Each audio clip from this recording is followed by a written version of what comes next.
Greet is Mark Brown here. We're going to be looking at how we can actually insert a photo to Google Classroom right on our mobile phone. Right, so first of all, right, if you notice, this is the Google Classroom right here. What I want to locate right here is gallery. Right, so the photo is in the gallery. Right, so I want to click on the main camera. We're going to scroll up. Right, so this is the photo that I want to use. So I want to click on it. Now when I click on it right here, notice it says share, add to edit and trash. So I want to click on word share. Now when you click on word share, you notice it's a Google Classroom come up right here. So you're going to click on that.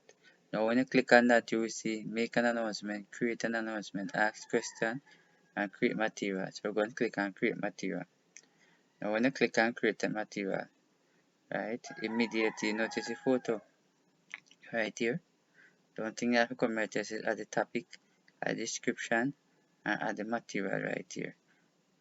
Just like that. And then I can actually post it by clicking on this blue section here. Right? So hope you have learned something from this particular video. Thanks for watching. See you in the next video.